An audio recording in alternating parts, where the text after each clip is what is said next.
Dans le cantique de Mose et de l'agneau, dont l'une des paroles dit ceci. Jova. Qui ne te craindrait et ne glorifierait ton nom, car toi seul es saint. Alors, qui, parmi toutes les nations et tous les peuples, ne craindrait pas Dieu, et ne glorifierait pas le nom de Dieu? Ses deux fils, Mose et l'agneau, qui sont le frère Ashbert et le Seigneur, notre prêt, craignant-ils Dieu?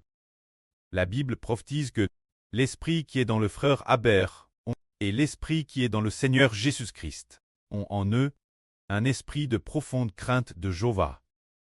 La Bible dit, Madame, il prendra son plaisir dans la crainte de Jéhovah. C'est dire qu'il prend plaisir craindre Dieu. C'est dire que, chez le frère Ashbert et notre prêt le Seigneur Jésus, ils prennent plaisir craindre Dieu, ils craignent Dieu profondément. C'est pourquoi il est dit ici, qui ne te craindrait et ne glorifierait ton nom, car toi seul es saint. Ces deux fils enseignent aux frères et sœurs. Parmi les 144 Zorozoro cantiques qu'ils ont composés, de nombreuses paroles qui montrent que l'homme craint profondément Dieu. Que l'homme doit craindre Dieu profondément. Et doit aussi aimer Dieu profondément. Et de plus, faut-il glorifier le nom de Dieu Jéhovah? Oui, il le faut. Dans les différentes versions de la Bible dans le monde, certaines versions ont le nom de Jéhovah, complément suprême. Par exemple, la Bible catholique de Studium Biblicum Franciscanum. Ils ont remplacé le nom de Jéhovah, ils l'ont tous changé. Ils ont modifié le nom de Jéhovah. Pourquoi? En le remplaçant par Dieu Tianju. Ce qui est évidemment une erreur. Car, le frère Ashbert, le Mose du Nouveau Testament. Ashbert, qui est aussi le Fils de Dieu, connaît le nom de Dieu. Tout comme Mose dans l'Ancien Testament. Le précleste lui a dit, mon nom est Jéhovah. Pour toujours et perpétuement. Et les gens de génération en génération m'appelleront ainsi.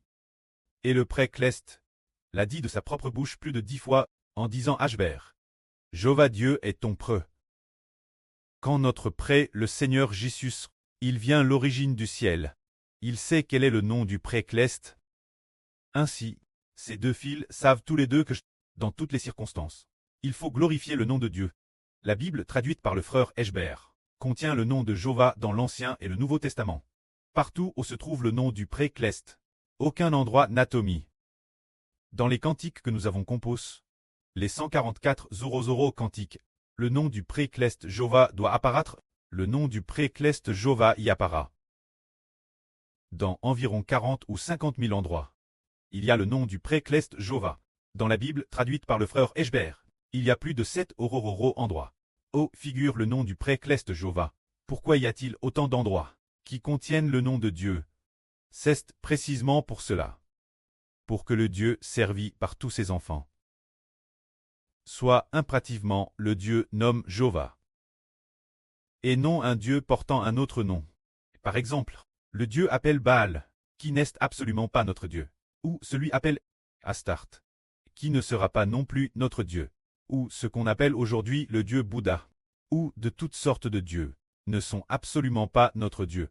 Car Jéhovah est le Dieu d'Israël. Et Israël est le serviteur du vrai Dieu. Alors, en raison d'Israël, le frère Hébert a connu le nom du vrai Dieu. Alors, tous les enfants qui servent le précleste Jéhovah, qui suivent Ashbert, et qui suivent le Seigneur, craignent tous absolument. Ah, le seul vrai Dieu dont le nom est Jéhovah. C'est pourquoi il est dit ici, Jéhovah, qui ne te craindrait et ne glorifierait ton nom, c'est dire que seul celui dont le nom est Jéhovah est notre Dieu. Si le nom n'est pas Jéhovah, ce sont tous de faux dieux. Alors nous, si certains dieux prendraient le Dieu Jéhovah, alors le serviteur du vrai Dieu, le frère Ashbert sait. Car Israël sait qui est le vrai Dieu, car Jéhovah est le Dieu d'Israël. Alors Israël lui-même sait que celui-là est un faux Dieu, et que celui-ci est aussi un imposteur. Seulement il est dit au frère Ashbert, celui dont le Dieu Jéhovah est ton preux.